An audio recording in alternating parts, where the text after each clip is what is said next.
Baik, kita kembali di Perempuan Bicara dan kita ingin dengar masing-masing solusi dari narasumber saya malam hari ini. Bagaimana agar kasus seperti Amak dan lainnya tidak terjadi?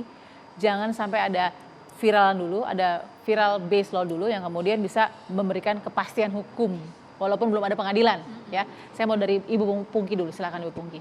Ya, terima kasih. Kasus Amak Sinta ini harus menjadi pelajaran untuk kita semua. Pertama, terkait dengan pencegahan kejahatan tadi yang selalu saya ulang-ulang karena ini penting sekali. Nah, jadi itu yang mesti harus menjadi prioritas bagi Polri dan juga bagaimana berkoordinasi dengan pemerintah daerah dan masyarakat.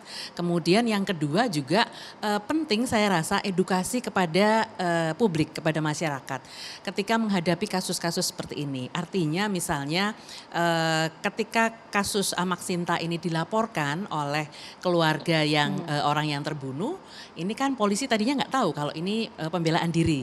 Nah, alangkah baiknya pada waktu itu Amak Sinta segera langsung lapor ke polisi sehingga tidak terjadi kekeliruan yang tidak perlu seperti ini. Itu yang pertama. Artinya ada tanggung jawab juga dong untuk melapor gitu ya.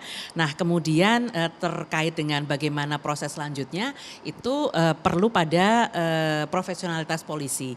Jadi memang perlu juga peningkatan profesionalitas polisi dalam menangani kasus-kasus seperti ini, terutama juga kawan-kawan yang di daerah, sehingga harus menjadi evaluasi, menjadi koreksi bagi pembina fungsi reskrim untuk tetap memperhatikan anggota-anggotanya dalam melakukan penegakan hukum dan kemudian juga perlu memberikan kursus-kursus atau pendidikan-pendidikan untuk meningkatkan profesionalitas mereka, termasuk juga misalnya sertifikasi dan sebagainya. Nah, kawan-kawan yang di daerah itu kurang sekali ya saya rasa ya mendapatkan sertifikat. Jadi itu yang mesti harus kita tingkatkan seperti itu Mbak.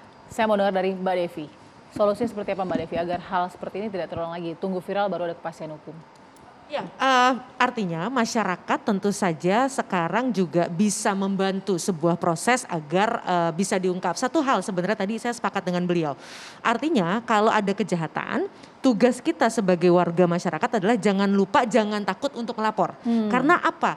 Sekali lagi polisi membutuhkan data. Tidak mungkin polisi hanya menduga-duga berfantasi akan sebuah kejadian. Jadi prosesnya sudah banyak sekali kejadian di mana ketika warga melapor akhirnya warga pun bisa membantu warga lain untuk diselamatkan. Misalnya kasus-kasus pinjol. Begitu ada satu saja yang lapor itu membuka tabir kejahatan lain sehingga menyelamatkan potensi orang lain untuk juga menjadi korban. Artinya apa? Sekarang perlu semangat kerelawanan kita bersama-sama untuk menjaga pintu-pintu sosial kita, bukan hanya pintu rumah kita tapi pintu-pintu sosial kita. Mungkin masukan kepada tim kepolisian adalah kita paham polisi yang paling tahu kondisi di lapangan, tapi apa yang kita ketahui tapi cara menyampaikannya tidak tepat, ini bisa menimbulkan persepsi pikiran yang liar dari publik sehingga niat baik untuk mendidik publik akhirnya tidak tercapai. Oleh karenanya mungkin salah satu pendidikan yang perlu diberikan di pihak kepolisian adalah pendidikan tentang komunikasi publik yang jangan sedih di Amerika saja baru 2012 ada kesadaran dari pemerintah sana bahwa polisi itu perlu tahu caranya berkomunikasi dengan publik karena kalau pesan mereka itu sampai maka polisi tidak akan sendirian untuk memastikan masyarakat aman dan nyaman. Komunikasi publik penting buat jadi solusi. Oke, saya mau ke Mbak Monica. Jadi kalau ada kejadian serupa, orang yang mungkin ya ada di posisi Amak Sinta, apa yang harus dilakukan? Iya, tadi setuju kalau Mbak Devi sampaikan gitu ya, kita harus imbau bentuk edukasi juga kepada masyarakat gitu. Jangan takut untuk lapor ke polisi gitu kan.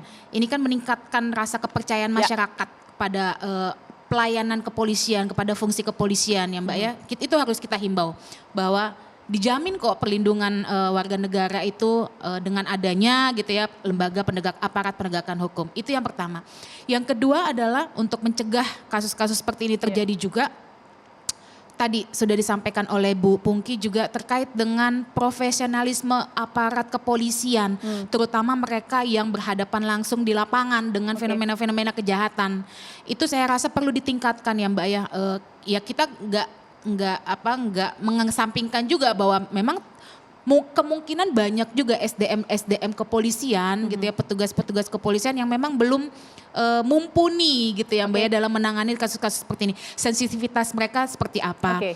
Ketika mereka memutuskan perkara ini harus dilanjutkan atau tidak, Seperti apa? yang harus dilakukan, unsur-unsurnya terpenuhi atau tidak, Baik. mungkin mereka masih Oke. masih banyak yang belum bisa memposisikan diri sehingga memutuskan ini harus lanjut atau Baik. tidak, ini korban apakah victim real gitu ya atau Oke. korban akan Nah, jadi tersangka. Itu kan pihak polisian. Publik kalau berhadapan dengan situasi seperti Amak Sinta. Kalau publik berhadapan dengan situasi Amak Sinta, saya rasa harus mau melindungi dirinya, wajib gitu ya Mbak ya. Misal dan gini, dengan tadi ya pencegahan di tengah-tengah masyarakat tadi, masyarakat kalau lihat gitu ya ada kejadian serupa, jangan justru takut meninggalkan si korban gitu loh. Tapi juga harus Membantu. Pamswakarsa ya, Tapi betul. melindungi diri juga bukan berarti harus melawan. Karena Oh, kalau iya.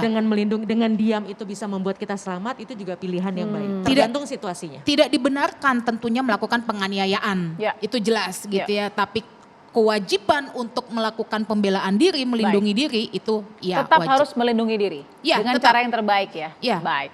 Oke, Ibu Sri, solusinya silakan. Saya melihat kasus ini menjadi momentum internal kepolisian.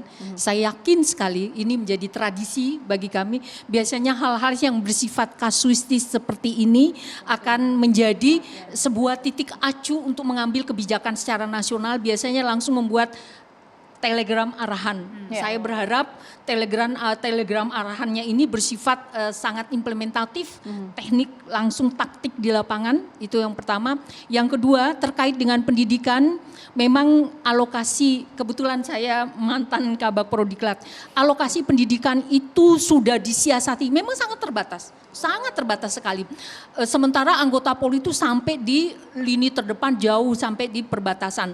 Nah, disiasati dengan membuat kebijakan itu didesentralisasi. Ya. Jadi tadinya tuh tersentral di pusdik, umpamanya pusdik Serse itu adanya di Megamendung. Tapi sekarang sudah ada di SPN, pelayanan di Polda. Jadi Ya. didekatkan dengan pelayanan. Oke. Nah, barangkali ini juga menjadi bagian dari lembaga pendidikan untuk memperkuat kurikulumnya. Ternyata Oke. kurikulum yang spesifik tentang bagaimana implementasi, bagaimana alasan-alasan yang bisa meniadakan hukuman pembenaran maupun pemaaf Baik. atau ini. Jadi solusinya. ini yang menjadi solusi Baik. kita bersama. Baik, Ibu Sri Sori terima kasih, Mbak Monika terima kasih, Mbak Devi terima kasih, Ibu Pungki terima kasih banyak. Dan kita juga berterima kasih kepada Pak Amak Sinta yang mudah-mudahan tidak menyesal dengan apa yang sudah dilakukannya, tidak trauma, mudah-mudahan tidak lama traumanya.